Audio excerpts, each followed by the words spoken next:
Welcome, welcome, welcome to MYM-Her. Ladies and gentlemen, it's good to see you on this day. This is new for us. I know it's new for you as well, but we know that leaders need to lead, we need to manage. We have lives, personal lives, professional lives. So this conversation is specifically organized for women in leadership and those who aspire to be in leadership. So there's lots of theory around management, leadership, but not enough conversation around how we feel comfortable about managing and doing all the other things that women are asked to do. So we're happy today to welcome three of our well-known ladies who have shown that they have a lot to share with us. They have a lot to speak about how women not only lead, but how we balance the scales. So we have Ms. Thalia Lynn. She's the founder and CEO of Island Grill. Hi, Thalia, say hi. We have Ms. Imega Breese McNab. She is the Executive Director of the PSOJ. Imega, say hi. Hi. And we have Sheree Martin. She is the General Manager for Customer Service Experience and Organizational Health for NCB. Hi, Sheree. So everybody, our three ladies, we're going to have a conversation today. We don't want to be hung up on the theories and all the other things that we learn every day in training and in our books. But before we go on, we have a giveaway for the person, of course, who asked the first question. That's compliments of Seprod. And we invite you to put the questions in the chat because we're going to be accepting questions. Even though, of course, I'll be fielding some of the questions with the ladies. We want you to ask your questions because it's all about you as women. What do we do? How do we manage this? So ladies, let's get the ball rolling. The topic we're looking at is how do you balance the personal professional skills with courage? People always ask me, do we need to? If we do need to, why do we need to? And how do we do it? And I know most of you have this has been your life, working, family, spouses, there's so many things. So do we need to balance the scales? And if so, why? Thalia, you've been the stalwart in business, philanthropy, and look, I mean, just helping women with this scale. And I know most of your employees are women. So, or your team members are women. So I know you have a lot to say about this. What do you say about balancing the scales? Is it possible? Should we be trying? You know, I've been doing it for so long that I can't even remember what I do. But if you think I've been married for, in June, I think it's 53 years. I keep getting it wrong, right? No. But to the same person. And it was hard because when he retired as a pilot, and I had him at home, it nearly killed me. I mean, if that didn't cause us to get a divorce, I think, we'll stick with each other now. And then, earlier this year, he had COVID and dengue, and men could handle illness as well. So I think we're stuck with each other. So that's the marriage side. Then Sheree will tell you, I chair the NCB Foundation. She was CEO, and one of the best projects I thought we worked on was the restoration of the murals at the cathedral. So, from that side of doing a little bit of philanthropy, community work, whatever you want to call it, it just came naturally to us. And I think Sheree and I did well to get it done because we had to bring somebody from Spain through the Spanish embassy, Ambassador Silva. And then on top of that, we thought, the people working on it should be heart certified. We took it a little further. So that's on the other side. Then the business. Well, I have to tell you, Jackie, if I'm not bankrupt at the end of this, I will, because I thought having gone through FinSAC, I could go through anything.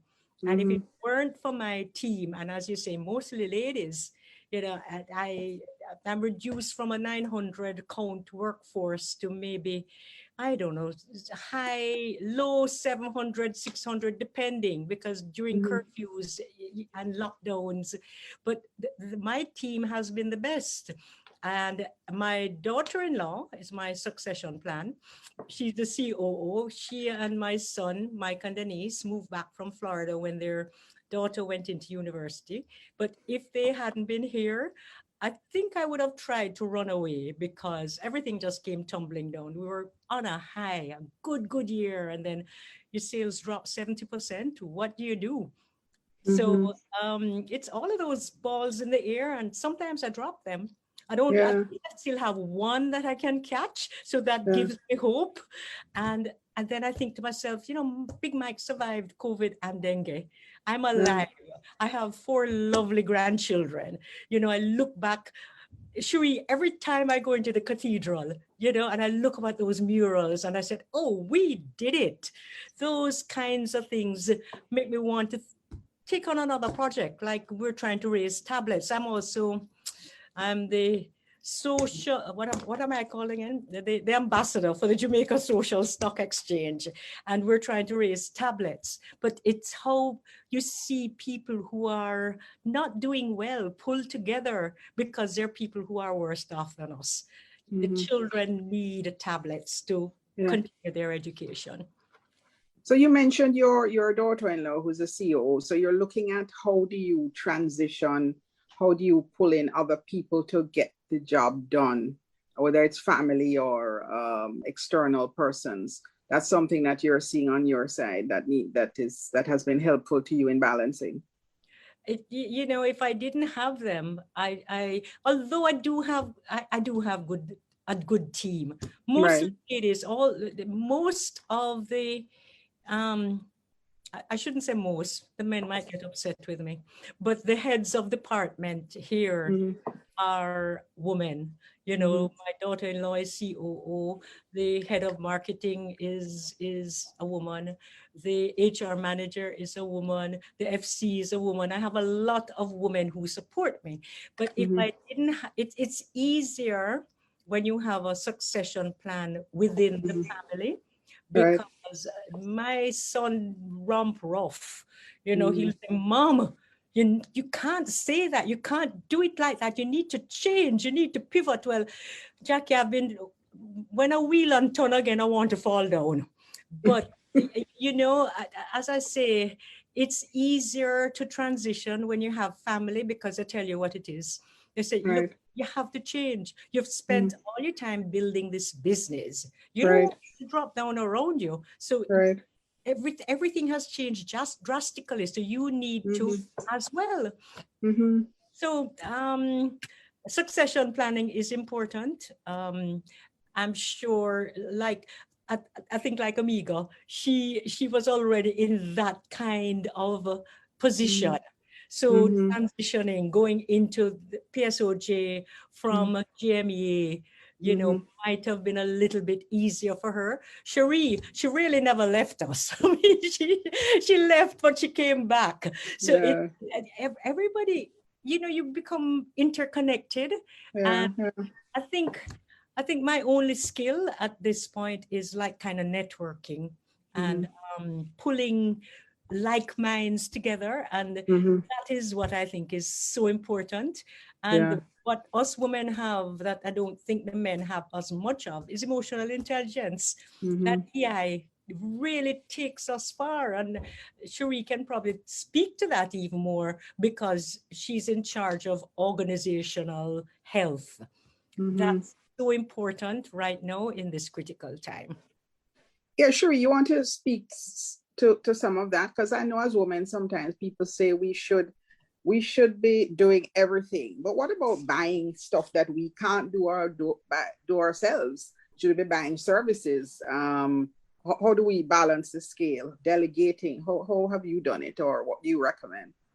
Thank you, Jackie. Hi, ladies, good to be here. So I'll just pick up from what Thalia said because she's so right.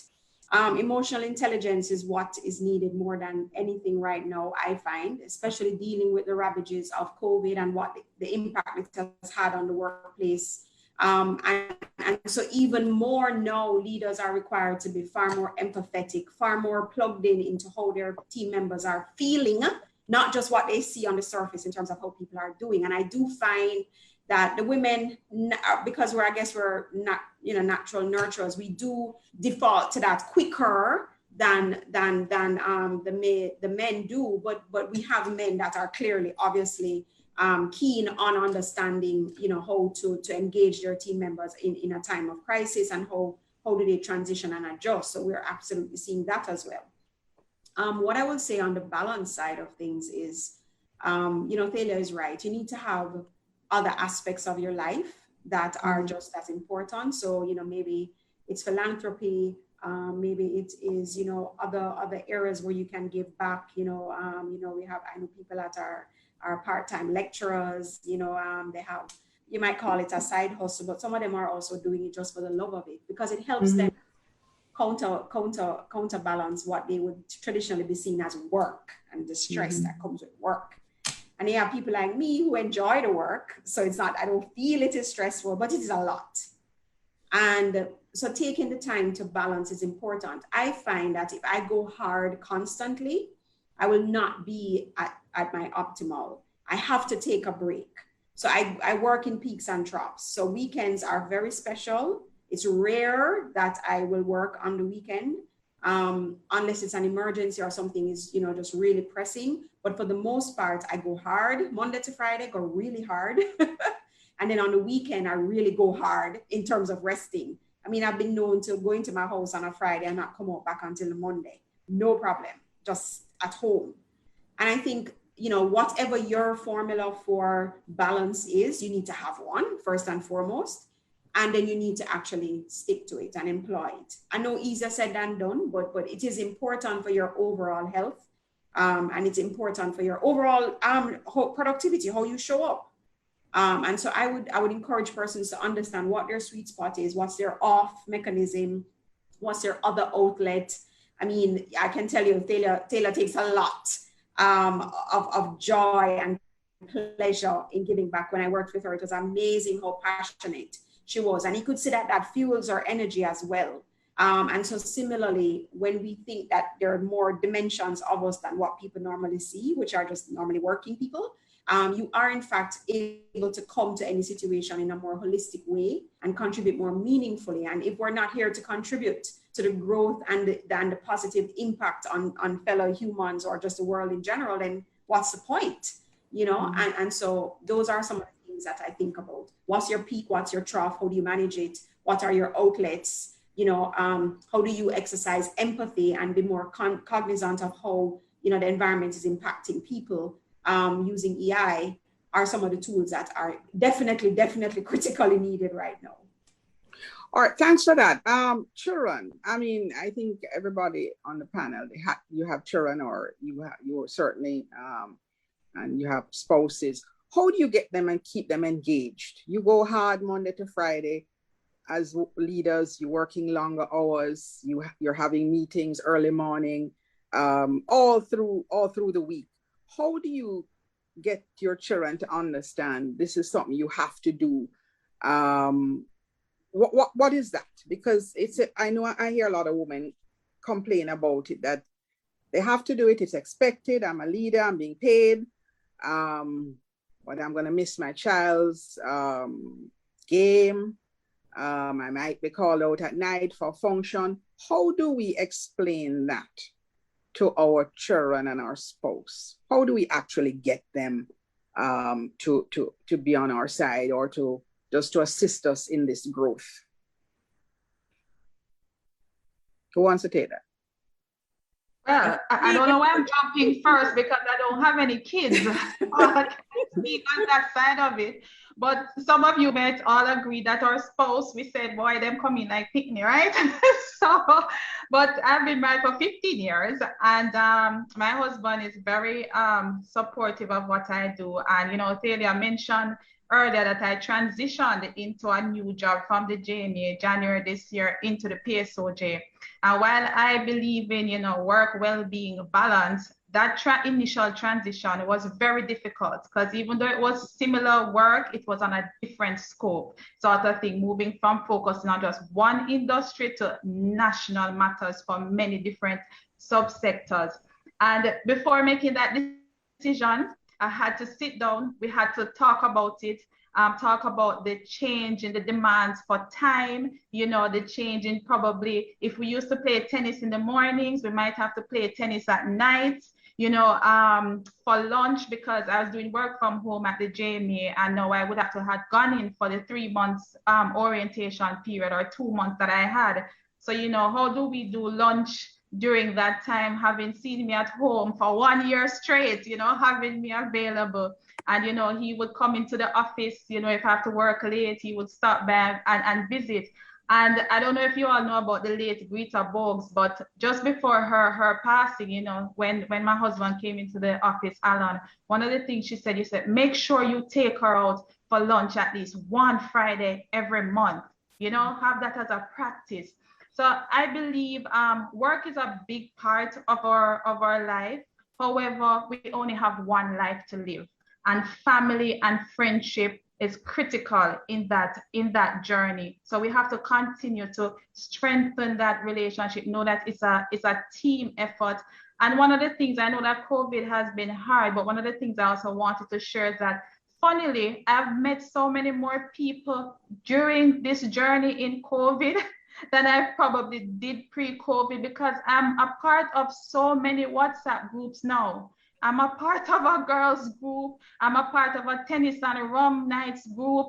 You know, so there are so many groups and ecosystems that have been developed or that have come into play to support women, or just to support us all as we go through this challenge. But the key message is you need to talk things through, you know what the changes will be like, agree that we're willing to go through it together as partners, and just having that understanding going forward. Thanks, Imega. We have a question here from Ajia Hartley.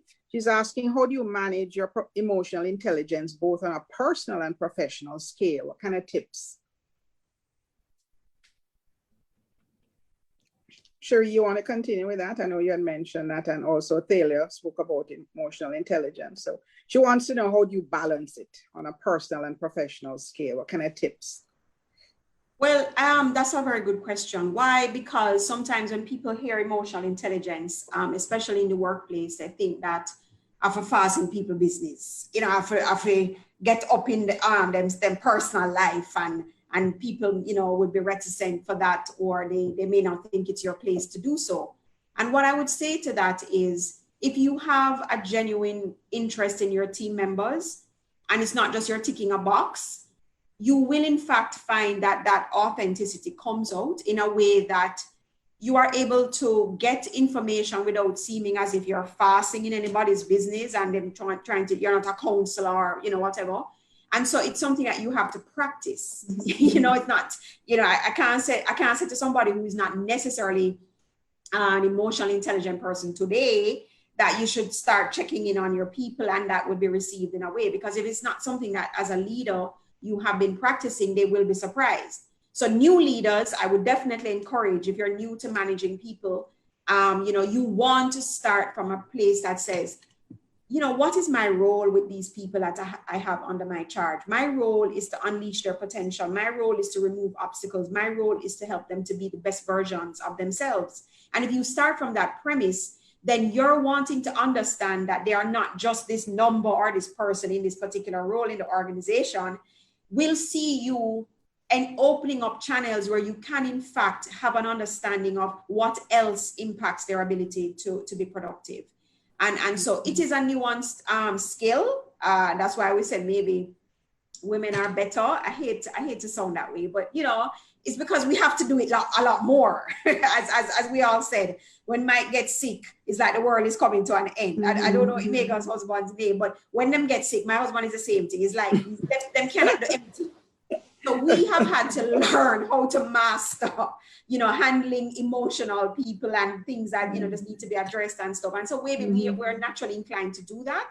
And I think we take advantage of it. It's a good skill, and it's something that we nurture and we can continue to display, and also point it out to our male colleagues who may not naturally be that way. Some of them, it's a lost cause. They're just not built that way, and that's fine. And so I would say, the tip I would start with is assess what you believe your role is as a leader. That's the first thing. Your role is really not just about getting the work done through people. It's about caring about the people that you work with, to the point where you know that they're showing up as a whole person. There are other things that are impacting them, and you have to have a space where you can have a conversation with them about that.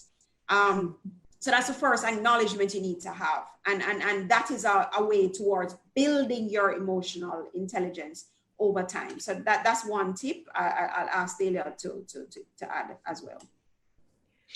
Well, I don't know, Jackie, for me, there doesn't seem to be much difference between using emotional intelligence at home and in the workplace, because I think of my children, I think of my husband, and I think, geez, you want to raise your children the best way. You want to nurture them. You want them to grow to be leaders, or at least make an impact in the country they're in, whether it's Jamaica, wherever they live.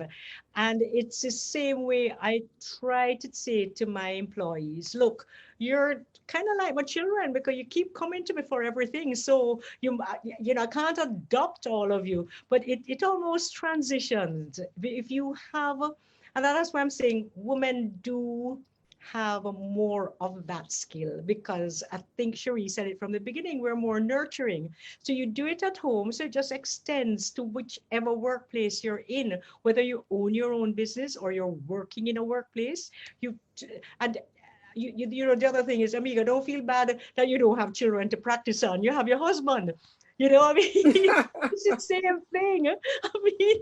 You have to say, so, hon, we can't go out to dinner, but to lunch today. But maybe, you could cook lunch and bring for me. Whatever. My husband is a great cook. He does most of the cooking. Yeah. And, in two-twos, because he wants to also support you, he'll do things like that. So I'm saying it's just natural to us in a lot of ways. Some of us, you have to pull it out of some people. But I think if you have that and you manage to pull it out, as Sheree is doing with so many people in the workplace, and I have to do it sometimes too, and I tend to be old school. And I remember this futurist spoke to us and said, everybody should have a mentor. And that mentor should be somebody much younger than you. And at the time, my grandson I don't know how old he was, but I said, Matthew, you're my mentor, because, they're also more outspoken. It's like, as I said, having my children in the business. They say, Grandma, can't say that, man. It don't sound good, or if he thinks he needs to take a more intellectual approach, he says, I did this course at university, and this is how they say you handle these situations. And you'd be surprised how much you listen and how much they can influence you. And that's something I would also say. Listen to young people. I love young people. They're the ones who keep me energized. Yes, indeed. Ladies, there's this. Sorry, go ahead, Imega. No, I was just going to say that I couldn't agree more, but just to add that I go by one simple principle: to treat others how you want to be treated. And that, for me, is being treated well and good. And, so as leaders, we need to recognize that our employees are human beings. They're people just like us, and they will have their own personal challenges that might impact work and their output. So you need to have those conversations and those understandings of what might be happening outside of the workplace that is having an impact, and how can you assist? There's something that comes up quite often. I hear a lot of women complaining. They start complaining from 12 o'clock, 1 o'clock, how they have to go home and they have to cook, and they're going to get home 7, 8 o'clock and they still have to cook. Some don't seem very happy, very pleased, and these are leaders. How do we get them to manage that? Do they need to outsource it? Do they need to co-opt other people? How do they manage things like that? Because I'm still hearing that some men say they don't want anybody else to cook for them, but the wife. Island Grill. So, Right.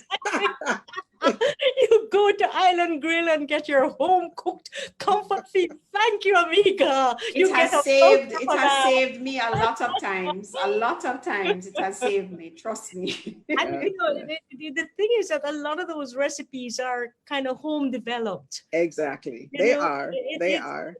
I mean, So- it's sorrel sauce at Christmas was done Exactly, by a exactly, manager, and we exactly. just figure out how to replicate it in volume. Exactly. Don't lose the taste.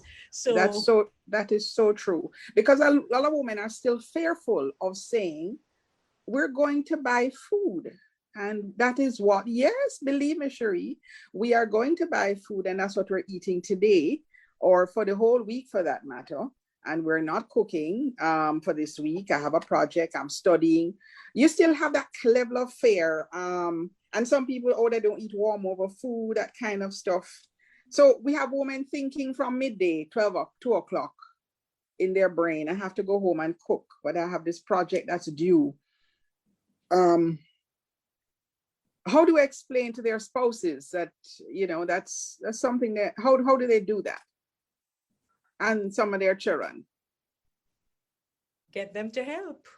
Yeah, I think Jacqueline, you touched on it earlier about having that conversation from the onset, you know, the type of support that you would require if you're taking on going to school to upskill yourself, you know, or the demands of the job has increased, or on this particular day I need to do more.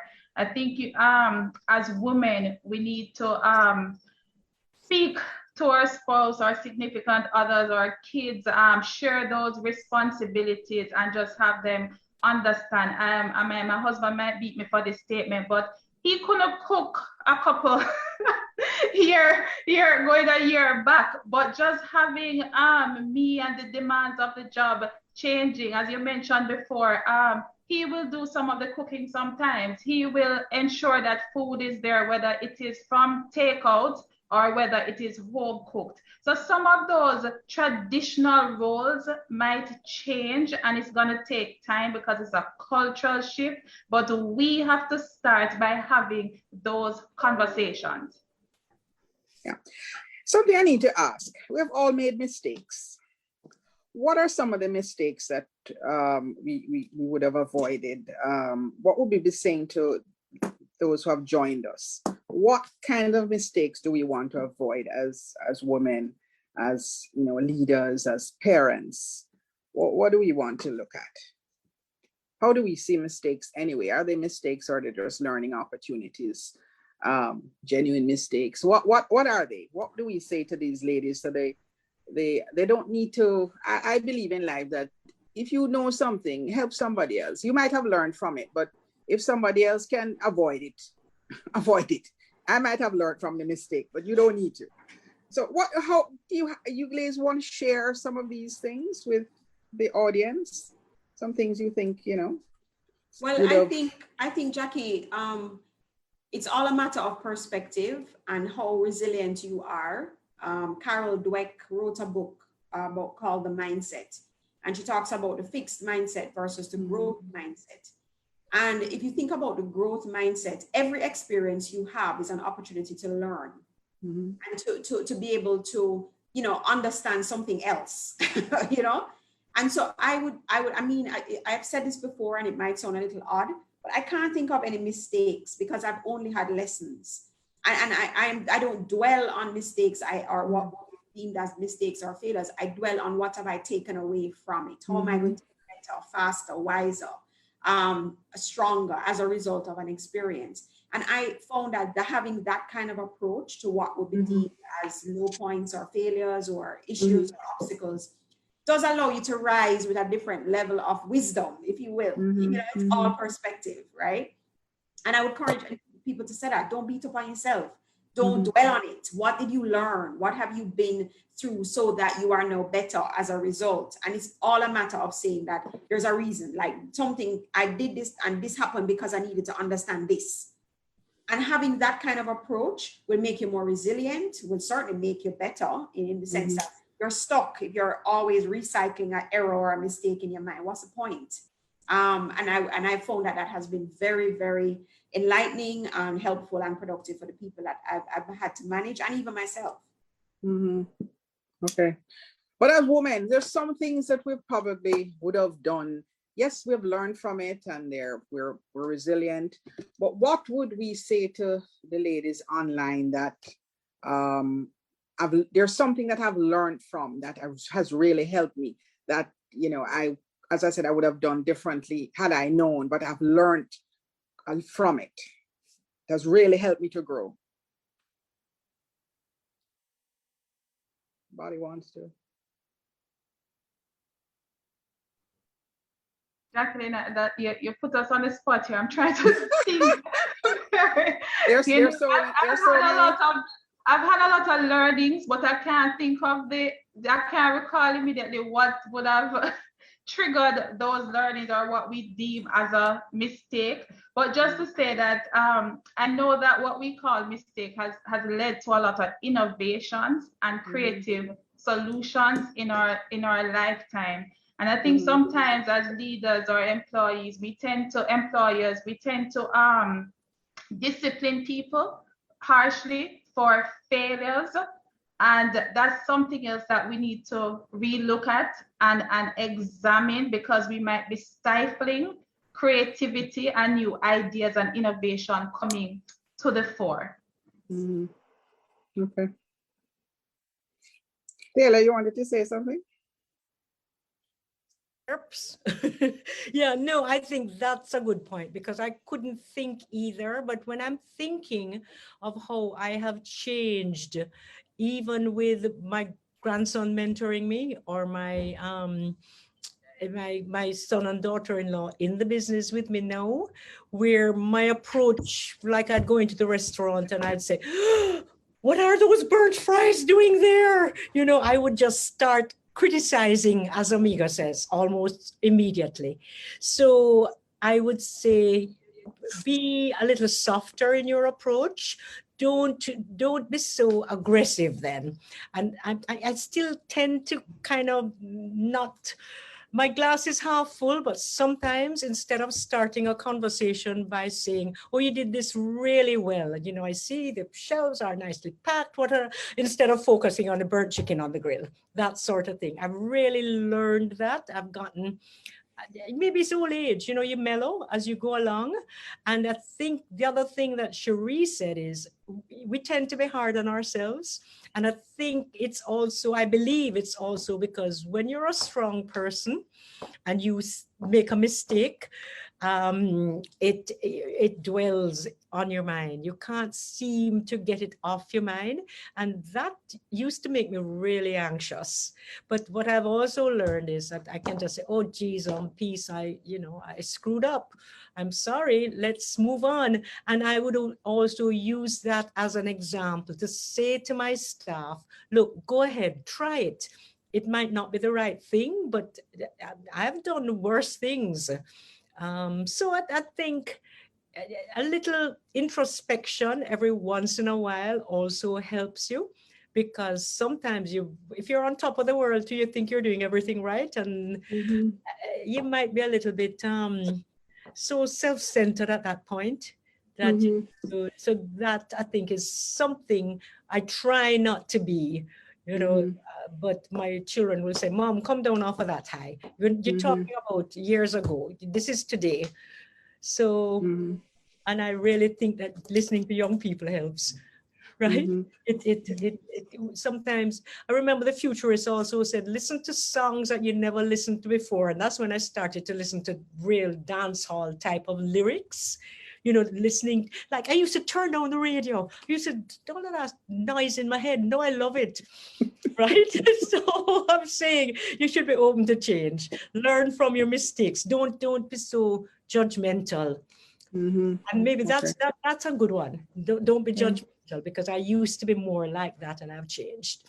What kind of tools do you use, for your personal and professional development? What kind of tools would you recommend, or have you used, which have worked for you or haven't worked, and you tried? are there tools that you would recommend, whether they're online, offline, just informal tools? I mean, I think you alluded to one just a while ago, Thalia, about getting a young mentor, but I know there are tools out there that different people use just to manage their lives, whether it's exercising, praying, just what kind of tools do we use? I will say that Sheree mentioned that she works hard during the week and then she really relaxes on a weekend. I combine my relaxing on a weekend with, community work then. But it doesn't seem like community work to me. I'm with Mustard Seed. I'm with the Rockabessa Golden Eye Foundation, which is two completely different kinds of communities. Mm-hmm. But when I go down and see what is happening down in Rockabessa with the fish sanctuary and the dive shop and the turtle releases, those kinds of things, that's a real tool that you're getting involved in some kind of community project that keeps you grounded. And you there's so much learning from that I would say find a hobby or something that attracts you or interests you. And I really recommend like a community type of a hobby where you can help people because it makes you feel so good. It really does. And, there's so many projects out there. I mean, people will just go and do a beach cleanup and they feel so good afterwards. Those kinds of, in other words, you can't just focus on your business all the time or your work all the time. You need to have that because, as you say, it could be a sport, it could be gym, but that is how you do balance your life. Because my children are grown up now, my grandchildren are practically grown up. You center your life around your family. You don't want to be stuck in that realm. You want to be. You need to have your own self-interest. Maybe that's a word. That's a tool. Don't be self-centered, but also concentrate on yourself. So I'm glad you mentioned self-care. What kind of self-care do you think is important for women just to balance the scales? What kind of self-care? Exercise, staying healthy.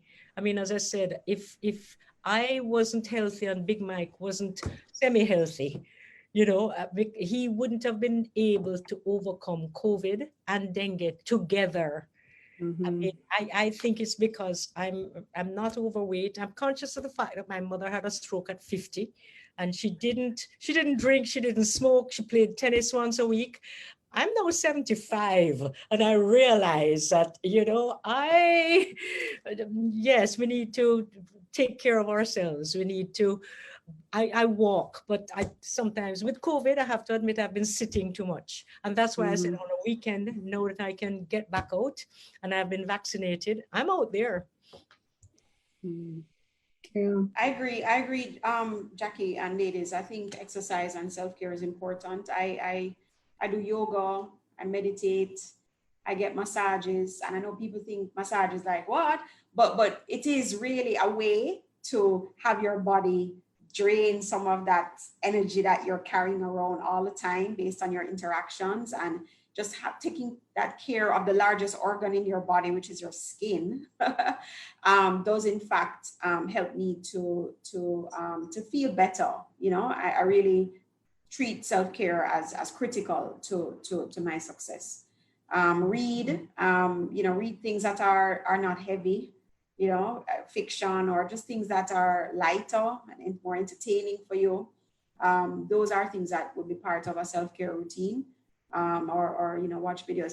I mean, one of the greatest things is to hear my husband laugh. His social media feed is just amazing. I don't know how him get to see the funniest of videos. He said, look at this, and I'm laughing at something, and it brings him a lot of joy. And so I love to hear him laugh. And so I'll be watching and hearing what are you watching now? Because it's always something funny. There's a story of a man who cured himself of cancer by locking himself up in his apartment for 2 weeks watching comedies.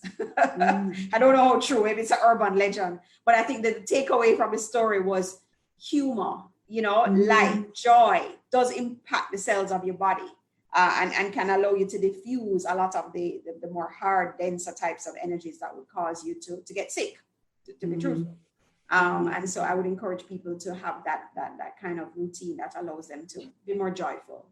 Yeah. All right. So sorry, go ahead. Yeah, I was just gonna say, from my perspective, is just doing the things that you love.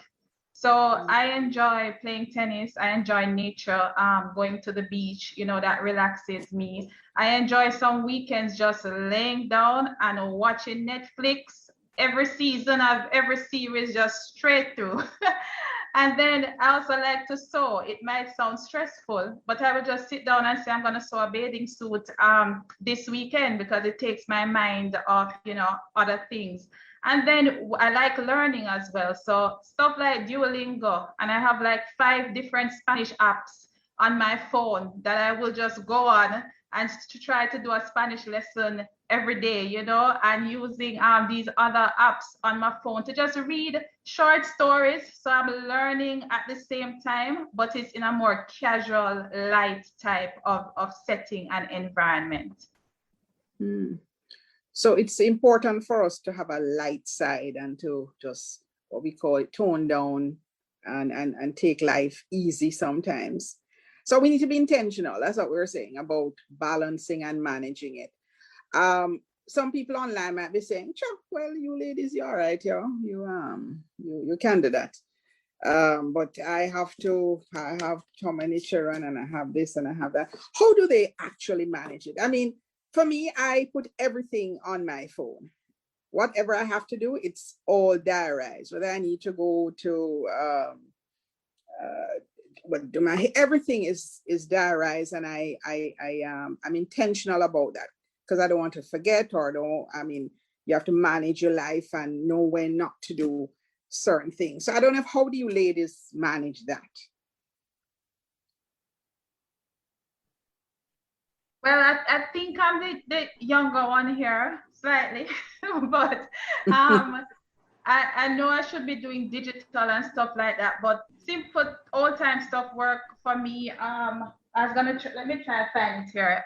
Really and truly, I have a book that for every action that I have to do coming out of a meeting or talking to my president or anything like that, it is in this book.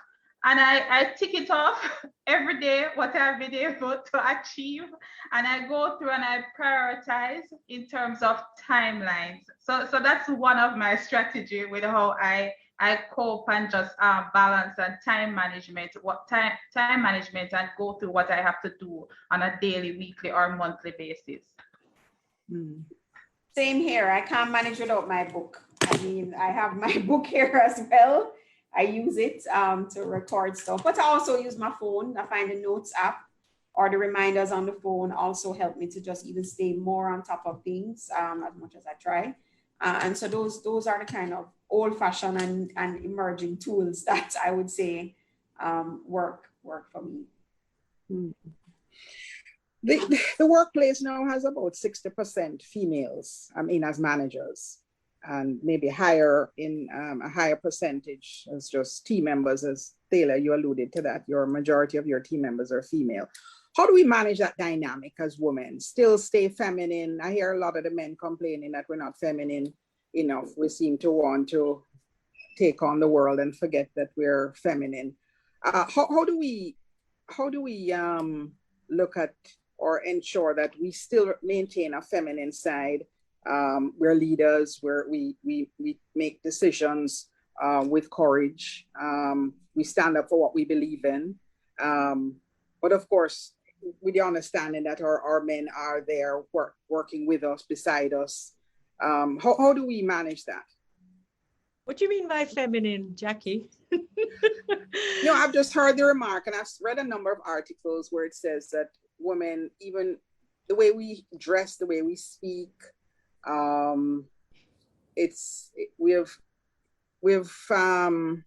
as if we have forgotten that we're also women or wives or mothers, that kind of thing. I've heard the remark. So how do we how do we answer that question or even just manage that thinking? I think all of us still like to dress up, and we retain that side of our femininity. I mean, Imega says that she makes bathing suits. I wish she'd make me one. That would make me look even more feminine, right? But I mean, if they're thinking feminine means that we should be, domesticated, more domesticated. My husband cooks better than me. So, he doesn't like the housekeepers cooking. So he cooks a lot and he doesn't mind, except he keeps saying, I don't know what to cook, right? But other than that, and I think really and truly a lot of spouses are happy that we're supplementing the income. And I mean, my husband is retired, so there's none from his side. So I would say, other than buying a new nightie every now and again, I think he does feel that I'm still a woman. I'm still feminine, even at my age. And as I said, if Imega makes me up a really nice bathing suit, I think I would get on my paddleboard and pose, right? But I don't know. I haven't found it in my circle of friends. I find that men nowadays actually do respect strong women as long as we're not in their face and trying to emulate them or trying to be overbearing. And that's where I know I can read people's expressions and just kind of pull back and step back, because unfortunately they interpret that as not being feminine. If you're too forceful or you're too, you try not to outdo them in an intellectual conversation, then that's a big thing to try not to, you don't know what you're talking about. I mean, but I think I do feel that's part of the problem, that if you're too strong and you're too intelligent, they start to feel threatened. My daughter, my granddaughter did it to her professor online. He was talking about Rasta.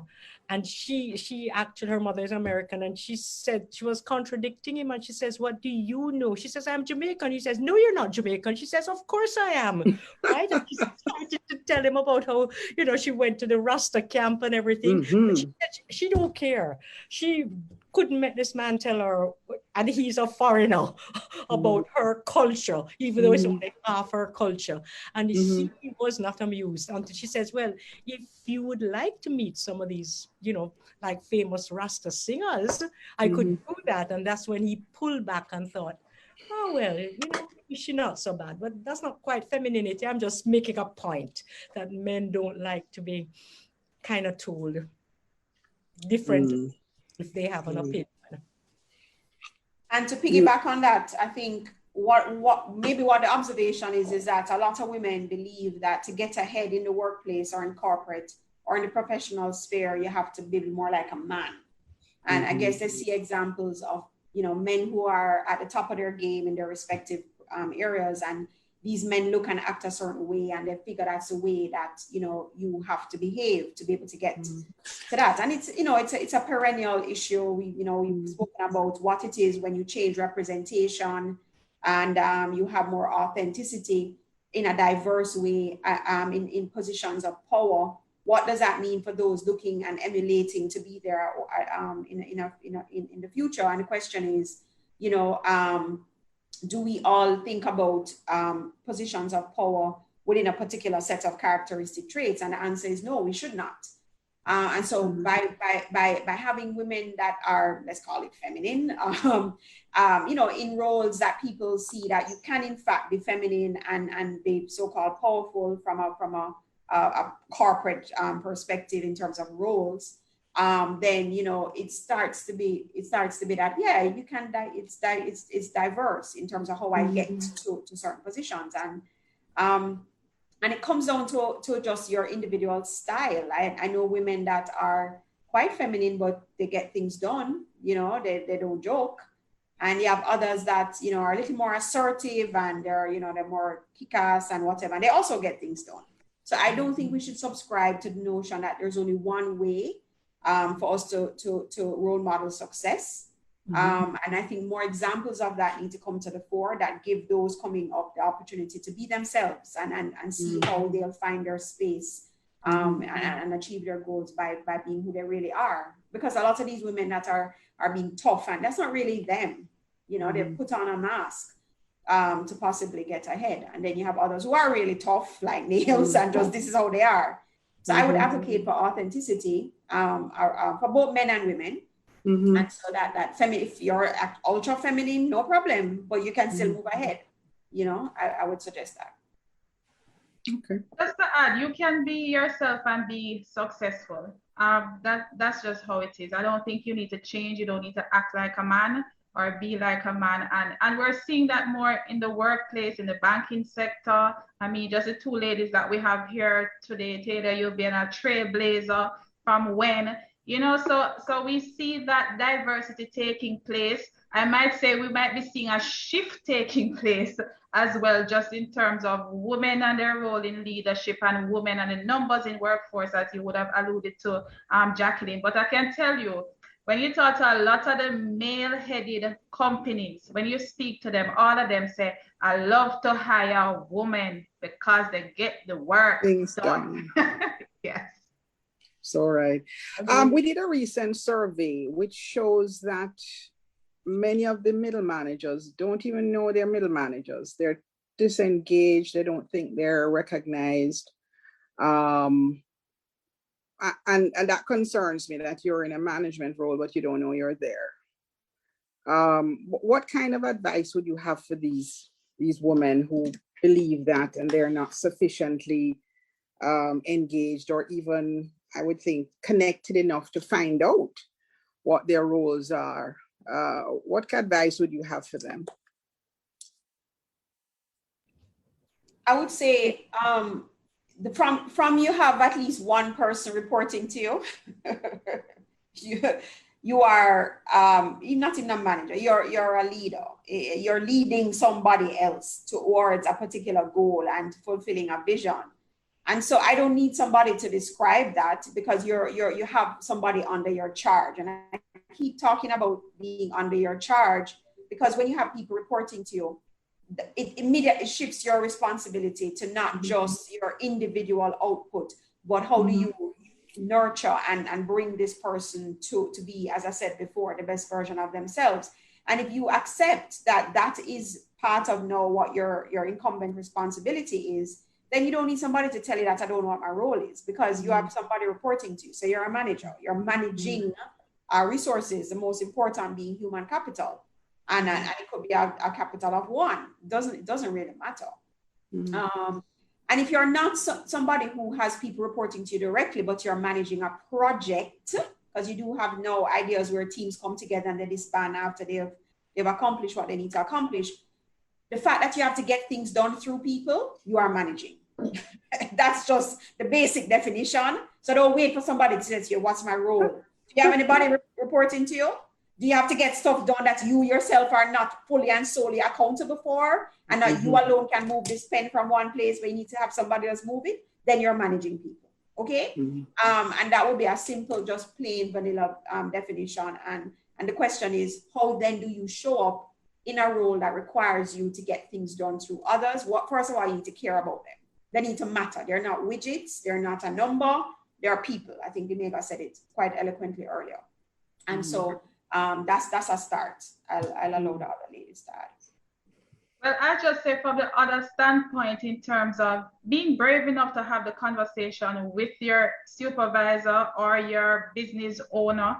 I can tell you, I believe men don't shy away from that. If they think that they're in a higher position and they're not getting recognized for it, they have the conversations and they're making sure that it shows up in their salary as well.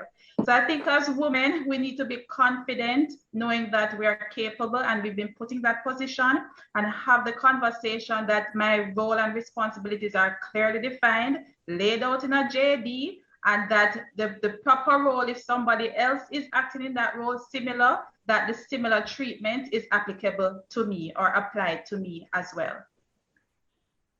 How do women, Thalia, you're going to jump in. No, I was just going to say speak up, which is what Imega is saying. Just speak up, because a lot of people feel they're doing the work and the person above them is getting the credit. So I say, well, you just need to speak up and say, I don't think you're realizing how much I've put into it, because it's true. Sometimes, the person at the top gets all the credit. And what we have been encouraging here, my daughter-in-law can't take credit for it. Every month, everybody has to give praises. Who in their team have done something really well? And it can be a number of persons. And we just give a little, whatever it is, an extra serving of fries with their lunch, and it reward and recognition. But if a good leader also recognizes, that their managers below them, that they need to really stay on top of keep pulling them together and make them feel appreciated. If they don't feel appreciated, they can make you look bad.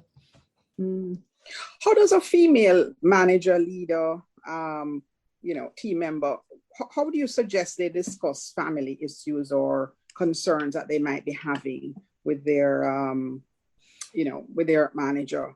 How do you suggest they handle that? Because as I said, women constantly are managing children, school, home, husband, work. How do they have that conversation if there's a difficulty that they're having?